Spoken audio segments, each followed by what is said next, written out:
नमस्कार प्रणाम, मेरा नाम है दिलखुश कुमार और आप देख रहे हैं DY स्टार शॉट। आज हम पवन सिंह के एक ऐसे घटिया गाने के बारे में बात करने वाले हैं जिसे आप लोग बजाइएगा अपने मम्मी पापा के बने रहते हुए।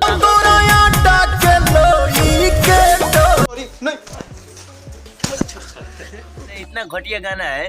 कुछ लोग भोजपुरी को माने बचा रहे हैं तो वहीं पे कुछ लोग पवन सिंह जैसे आमदी क्या करें, यानी पवन सिंह जैसे चमन चुटिया क्या करें कि भोजपुरी को बर्बाद करने में लगे हैं। ऐसे ऐसे गाने को, इस गाने का कोई लॉजिक ही नहीं है। और पवन सिंह क्या बोलते हैं, क्या करबस जो पवन सिंह ने कर दिया है ना उसी पे रेंगे हो। पवन सिंह ये भी बात बोल रहे हैं कि हमारे घींचे ये लकीर पर लोग रेंगेंगे, यानी जो पीछे वाले कलाकार हैं वो पवन सिंह जैसे चलेंगे। अगर पवन सिंह आगे आगे चलते हैं तो कलाकार पीछे पीछे चलेंगे, तो पवन सिंह कैसा लकीर खींचते हैं जरा आप लोग वो भी देख लीजिए।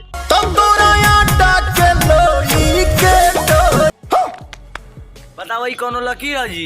यही अगर ऐसा लकीर खींची है तो माने जो छोट छोट ब्यास बजे से बुलेट राजा चंदन जन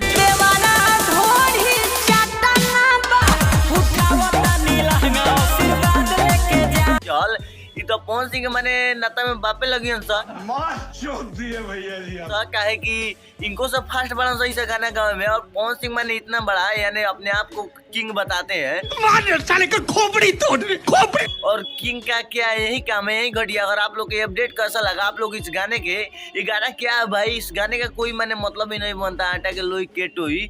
आप लोग इस गाने का खुलकर विरोध कीजिए। और आप लोग का अपडेट कैसा लगा आप लोग कमेंट में जरूर बताइएगा। थोड़ा सा भी वीडियो अच्छा लगा होगा तो वीडियो को लाइक और चैनल को सब्सक्राइब जरूर कर दीजिएगा।